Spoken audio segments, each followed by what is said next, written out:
Hello, everybody. Kevin J. Johnston here. We've got a real treat for you. You've heard that there is going to be a 1,000,000-man march approaching Ottawa, which is something that we should be doing every day, but Canadians don't do that kind of thing.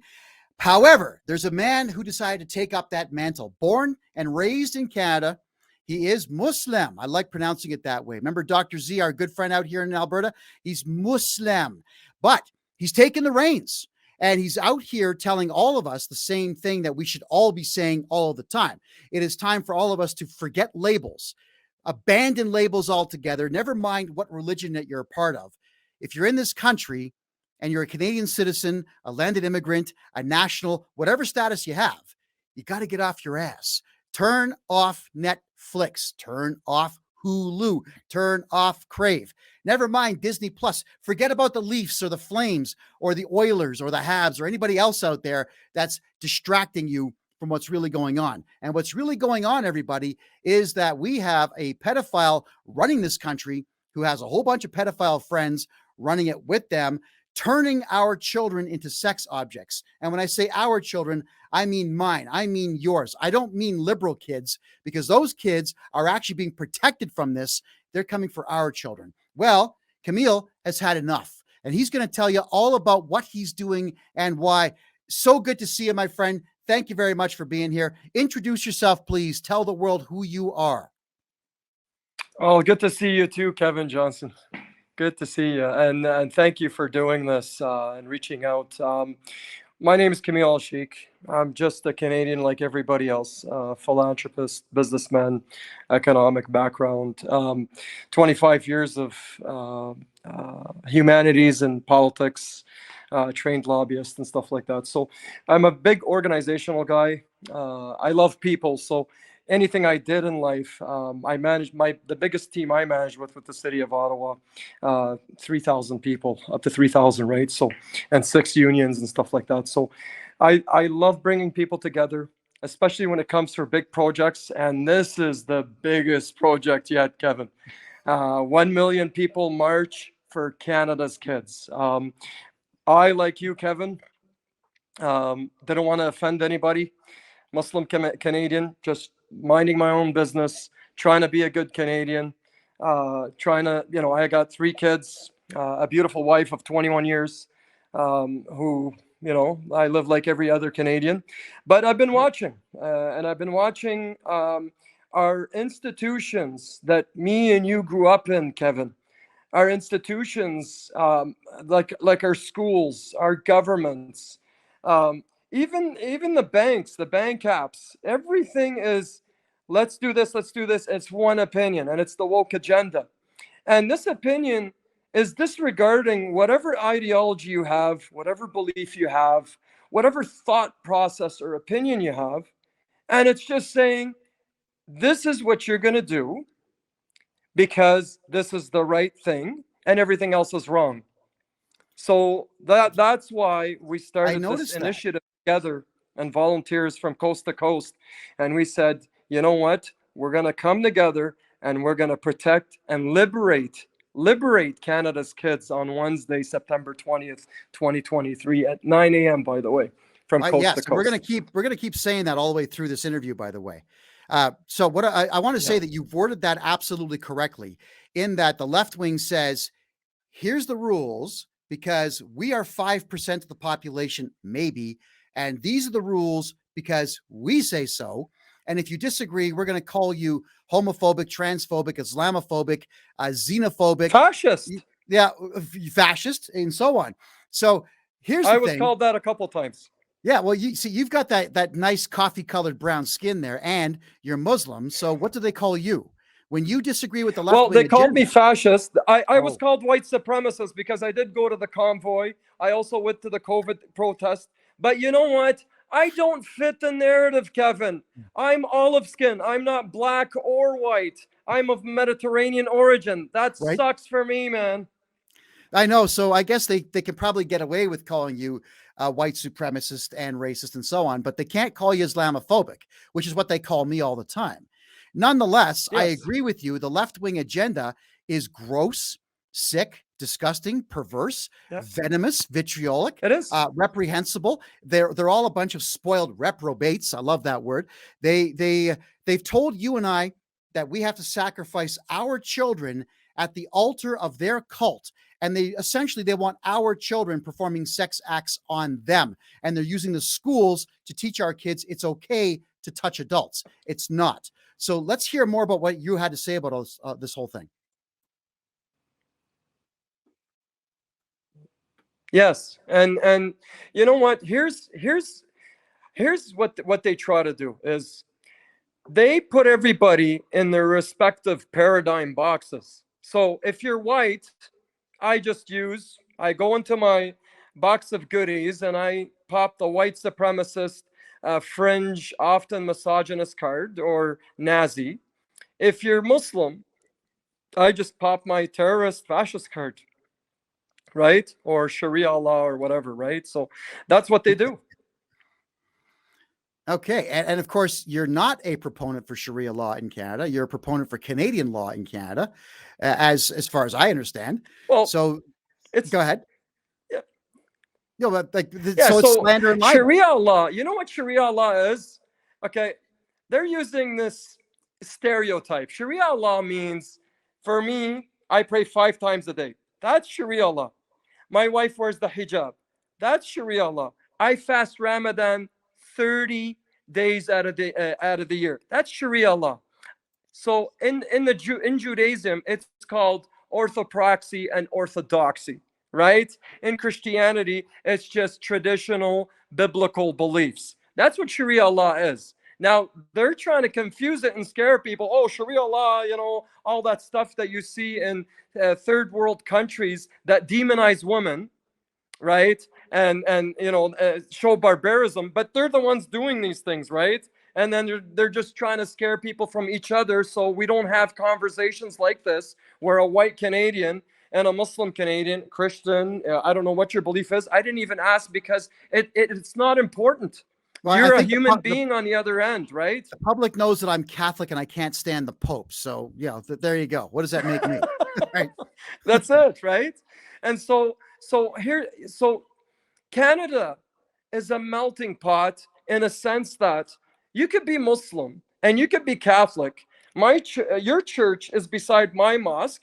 You go to your church. If somebody passes away, God forbid, I'm going to come to your church and say my condolences. If somebody passes away in my mosque, you're going to come to my mosque and you're going to say your condolences, and we're going to go and bury that person. Or Christmas time, I have Christian friends. I got Christmas presents. I've given Christmas presents away.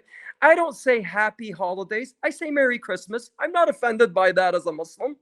So they don't want that dialogue, that coexistence where people, we can watch hockey. I'm sure Canadian. Okay, here's a good stereotype for Canadians, Kevin. Do you play hockey at all? Oh, yeah. Oh, okay. Yeah. So coached it, reffed it, played it, live it, smoked it, yeah, whatever. Yes. Exactly. So if me and you are going to do some pickup hockey, does it matter that I'm a Muslim and you're a Catholic? Well, I guess only from the standpoint of if you're on the other team and you score too many goals against my team, I might insult you in some way and give you a hip check over the boards. But it's not going to be because you're Muslim. It's because you're making me look like an ass. There you are. Exactly. So that's what Canada is all about. Canada is First Nations. There's things or a rhetoric that's going on out there. A rhetoric of white people having to apologize for owning slaves. I mean, I grew up with white friends. If I don't see them walking with a slave to go to the local Tim Hortons and get a double, right? So, why should you have to be apologetic about the color of your skin? As a Muslim, it's my duty to defend your skin color because I'm your fellow Canadian. And you, basically, me and you being friends, you're going to be like, you know what? Stop talking about Muslims. Coming from a white Canadian, that's genuine. And that's how coexistence works, is when we show compassion to people of other creeds and colors without being asked, just saying, what oppresses you oppresses me. I, you know, if me and you right now, we're sitting at a beach in Canada and we see a kid drowning, and me and you are having a conversation, both of us see that kid, what's the first thing we're going to do? Is we're going to stop that conversation. We're going to run across the coast, jump in that water, and me and you are going to swim like crazy to get that kid. Are we going to ask that kid if he's Muslim, black, or Jewish, or whatever? Or are we going to make sure that kid is safe? That's what we're doing. You know, Kamel, the easy joke is this. You know, you pull him out and he coughs. He says, thank you. I say, are you Muslim? He says, yes. I throw him back in. Right. So that's the easy joke. But, you know, you and I, we've agreed that humor is important. We've agreed that satire is important. And we've agreed that not giving a crap about what religion the guy is important. No, nobody is going to ask in advance what the kid's religion is before they save them. I've yanked people out of the water in the past. I used to be a lifeguard. The last thing I was going to do was ask someone, hey, are you part of the Church of Satan? Oh, you are. Okay. So stay down. It's not going to happen. And quite frankly, religion and politics will be their problem or their benefit on their own. I don't need to be a part of that decision, whether they're drowning in a car crash. So I'm sure you took St. John's ambulance training of some sort, right? For CPR?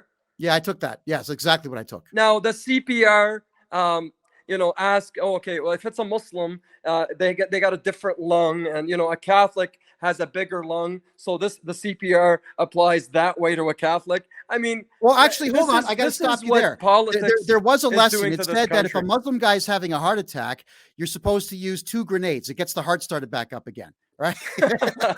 You know, so no, there's no distinction whatsoever. And this here, Kamel, the reason I'm talking with you is that Justin Trudeau went out of his way to convince the entire Islamic community of the country that he's their boy. And he faked the Shahada, and he goes out and says, I'm a Muslim and I want your money. Give me money and the country will be better. And I know who he took the money from. There's like 2 of them I'm not allowed to talk about. But with that, he turns around and now screws the entire Islamic community over and says, by the way, your kids are now the property of me and the pedophiles of the country. And we're going to shove these dress-wearing freaks down your throat, whether you like it or not. Now, the Muslim community got their backs up and you took the reins to speak for them. Let's talk a bit about that. Go ahead. Yeah, I mean, again, Justin Trudeau is playing judge and jury. And he's actually walking on eggshells when it comes to passing fatwas now. To pass a fatwa, you can't be an imam of a mosque and pass a fatwa. I mean, you got to go to the scholars, you know, the PhDs. And so these supreme leaders of all schools, they're equivalent to about 34 or 35 PhDs. And they also liaise with area expertise in science and medicine and all that kind of stuff to make a conviction before they do a fatwa. Okay, so me as a Muslim, I'm a seasoned Muslim, right? I've been to those schools and stuff like that. I don't dare pass a fatwa. I just try my best to try to understand that, right? So what Justin Trudeau is doing is, yeah, he's hijacked Islam and he's passing fatwas. And he's saying that this is your Islam, and it's demeaning, and it's insulting to the Muslim community and the faith and the process itself, because the process is a very meticulous one that requires a lot of research. To pass a fatwa on the internet, for example, you need to talk to the algorithms people. You need to talk to the computer experts, the engineers. And then you say, oh, okay, the internet has a lot of benefits to it. If the benefits exceed the negatives, then it becomes halal. So the internet is halal. Now, pornography on the internet is haram. That's a very easy fatwa. But that's for the area experts who have 40 or 50 years of Islamic jurisprudence and Islamic law to be able to pass one fatwa. Mr. Trudeau, you're passing. You last month you passed 20. Whoa, whoa, whoa, whoa, whoa, whoa, whoa, whoa, wait, hold on. He's not an Islamic leader. He's not an imam. He's not an Islamic scholar. He does not work at a madrasa. He doesn't work anywhere. He's not affiliated with a mosque at all. And you're telling me that he is issuing Islamic rulings as a perverted LGBTQ clown? Yes. Are That's Muslims what he's doing. And yeah, I mean, Whoa. as prime minister, look, as prime minister, you have the obligation to serve your nation and to respect the ideals of the people you're leading, whether they're Christians, Muslims, Jews, Sikhs, Buddhists. I mean, you have to lead them and lead the country and somehow serve them. But the narcissism has got to the point where he's completely engaged in blasphemous rhetoric that passes fatwas, irregardless of what the Quran says, namely Surat Lut, which talks about the things that he's talking about, but he's fabricating his own fatwas, man, and I see it. I just cringe. I got to ask you this, okay? Because when I ran for the mayorship of Mississauga in 2014 and then again in 2018, Mississauga Mayor Bonnie Crombie organized a meeting where only Muslims were allowed. First off, like you were checked at the door. If you were Christian or Jewish, you didn't get in. Then she tells the Islamic community that I'm an insidious man and that they must take my election signs down wherever they see them. And over 3,000 of my election signs were taken down. So she actually issued, I suppose you could call that a fatwa, to that particular community. And Islam represents about 11% of my hometown of Mississauga. So imagine 11% of your population being told that they must take my signs down because she says so. Now, would that be similar to Justin Trudeau's fatwas? Yeah, I mean, look, lately I've been, it's incredibly disheartening and disturbing, to say the least, that, politicians are now disrespecting the rules of religions, of all the Abrahamic faiths. You'll notice they'll do that with the Christian denominations and Judaism and Islam. But what's happening today is, as you said, they'll pass a fatwa. Oh, you know what? We got to watch out. Okay, for political gain, and they will exploit people and tell them this is like Islamic law. You need to do that. And now, obviously, Muslims see through that. Muslims are a very well-educated populace. I mean, you'll notice as you've seen, Kevin, you're part of the movement yourself. You see Muslim PhDs, you see engineers, you see doctors, you see teachers, and all that kind of stuff. So you quickly notice that Muslims are a very patient, compassionate bunch. They'll listen and they'll look at everybody's views and make their own opinion or decisions on it. So with Justin Trudeau, when he said that, there was a Muslim looking at him in Alberta, in shock. But Muslims were also equally looking at that and saying, holy smokes, man, you've crossed the line. That's what I would have said, is that for him to make any particular type of religious ruling, especially considering the fact that I'm familiar with Islam's procedures in issuing a fatwa. I know that there has to be a hearing. I know there has to be a judgment. Followed by judgment, there then has to be either a punishment or a command issued. I get that. He's skipping that entire process and doing it himself. All of it. And that is, it's terrifying, because not every Islamic group is going to know that those are not unsanctioned. He wasn't sanctioned. Well, it's misinformation. Yeah. It's misinformation in fatwas. So just like they engaged in misinformation during COVID, Kevin, and those who disagreed, like I was censored 3 or 4 years ago on my public Facebook page. I have thousands of followers there. I was censored because of misinformation, because I asked questions about the vaccine, about the social distancing and the lockdowns and stuff like that. So again, they're engaging in misinformation on fatwas, and they're disrespecting 2 billion Muslims from across the world to achieve this woke agenda. You this is how radical this agenda has become. It's an international agenda. It seeks to annihilate any ideology, Right. okay? All the Abrahamic faiths. It seeks to annihilate the worshiping places, the identities, the skin types, the races, and it's looking for one ideology, and it's a satanic one, and it's a grotesque one that feeds off innocent children as one, and it's highly perverse. That's what they're looking for. And what they'll do is they'll engage in many narratives, okay, to separate people, and they will blame people on each other. Because if you think about it, in reality, we all have one enemy disguised in many forms, situated in many places, under deceiving narratives, only to divide us such that we're oppressed alone. That's what they're doing. Yeah. Okay. And on top of that, what you're correct. On top of that, this is what I want to add is that they want to condition our children to understand that you should be having sex when you're in grade 6.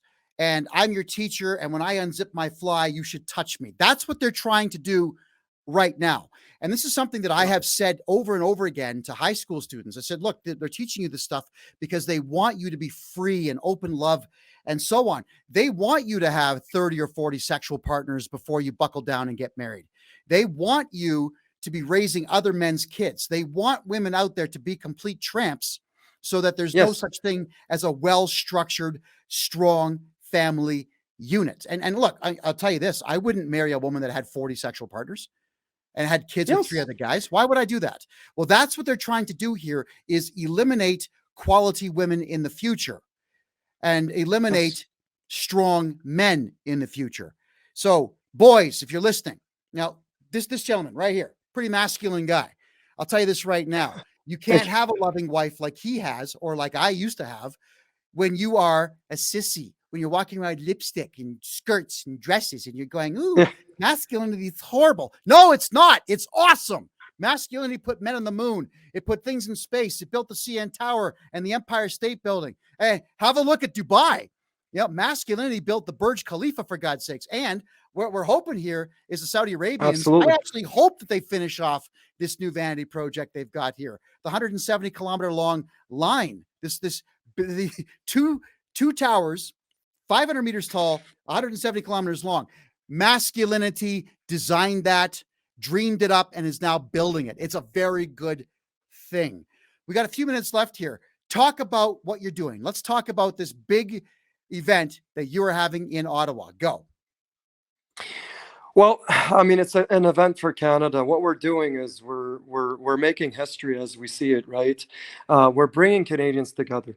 We're selling unity first and foremost. We're looking into Canadians' hearts. Everybody wants the same thing. Everybody is thinking of it. They just don't know a way how or what or how to discern the ideas and put it together. Well, what I'm saying is, professionally, what I do, I've been doing that for a long time. What I'm saying is, I'm willing, with our team of volunteers and leaders, to work with the best people that Canada has, and we have teams across the country, volunteers that are willing to come together, unite, and liberate Canada's kids. That's what we're looking for. Everybody is upset. There's a lot of uncertainty. But today, we've given people hope. We've inspired the nation from coast to coast. This million people march, you see it. You may see the face of Dana Metcalf. You may see Dean Mooney. You may see me. But really, the million people march is yours. So what does it mean to you? So what we tell people is help us out, embrace the march, and duet our videos. I've been seeing a lot of duets. I'm from BC, for example. I'm a father of 3, married for 10 years, and I'm joining the march on Wednesday, September 20th at 9 a.m. from BC. I'm from Toronto. That's what we would like to see. We would like to see the nation coming together, and we are getting into Trudeau's head. He's not sleeping because of it, because the nation is united no matter what. And the nation is excited, and so you should be. Wow. Well, I'm looking so forward to it. What's the date? Just give us the date one more time. Got to hear it. The date is Wednesday, September 20th, 2023 at 9 a.m. in your province. So what we're doing is we're telling people, Oh no, I'm pull in your Alberta. kids from That ain't my class. province. That's Yeah. Ottawa, Ontario, not Calgary, Alberta. Yeah. So so as soon as you get up to take your kid to school, we're saying take time off work, bring a cooler, put some sandwiches in it, some drinks, and some candy for your kid. And we're saying celebrate that kid's innocence from coast to coast. So instead of taking them to school, take the day off, consider it a family day. It's a nationwide day. Celebrate your kids' innocence, celebrate families, celebrate mom and dad, and let's celebrate, what makes this nation what it is. And let's celebrate Canada's future. That's what I'll we're go one asking step kids further. people to do. Pull your kids out of school completely the day before. Do a camp out in your backyard or on the roof of your condo, whatever it might be. Sure. Keep your kids away from the schools because, look, Kamel, you've done this because the schools are the problem. The schools are Absolutely. indoctrinating them in this stuff. And we have to really be honest here. This in Ontario, this started with Kathleen Wynne. She was Yes. a school board trustee. Somehow she became the premier of the province. And then what she does is she assigns Benjamin Levin, who did 3 years of jail time for pedophilia, to write the new curriculum that's being forced on our children now. So God bless you for what you're doing. Thank you for doing this. God bless you too. Keep your kids out of school. And so Muslim Ontarians voted Doug Ford in to get rid of the books, right? Because Kathleen Wynne brought him in and he promised to get rid of the books. What happens? He escalates it and germinates the stuff in the school. Now kids are looking at gay porn at 4 years old. I've seen some of the material. And I've seen the gay imam. I've some of those kids, especially Brookfield High School, Kevin, or Longfields High School. Those kids are kids that are either cousins of mine, that belong to friends. They told me that a gay imam went in there, passing his own fatwas and hadiths, and telling them it's okay to do all the stuff. His own hadiths? Yes. I didn't even think that was possible in Islam. I knew the hadiths were there. I've read a lot of them. You can create new ones? Exactly. He's making his own, and he's saying, here's what Allah says this, and here's what Allah says that, to push the woke agenda. But the beauty about the kids that were there that day, those 14-year-old kids said, sir, you're a liar. And they walked out of class, and that was one of the protests that we made. Excellent. Kids, do that. When your teachers even decide to discuss this stuff, just pick up, walk out the door. Walk out the door. Let your teachers know you're not going to put up with this. They're not educating you anymore. They're indoctrinating you into a perverted world that you want nothing to do with. Trust me when I say this. I'm old enough now to have been around the ugly and the nasty and the disgusting orgies and whatnot. I've seen this stuff. You do not want anything to do with it. Walk away. Kamel, one more time with that date before we go. Wednesday, September 20th, 2023. It's a national day off. Hands off the kids at 9 a.m. from coast to coast. How do people find you online? Kamel Media on TikTok. Now, I was banned on Twitter because we went viral, but my material is still going out there thanks to Raven, Dana Metcalf, yourself, David Creighton, Dr. Bahira Abdul Salam, our hijabi spokesman, who is being targeted with death threats by the woke community. and he's speaking up for this. So we have a team from coast to coast. We have a Chris Dacey. So that's where you would find us. I'm on Instagram still, and I'm a little bit censored on Facebook. You can still find me there. But Okay. Twitter, I'm banned. Then here's the deal I'm going to make right now. Here's the promise I'm going to make. Not even a deal, just the promise. Everybody, you see Thank up you. top there where it says KevinJJohnston.me.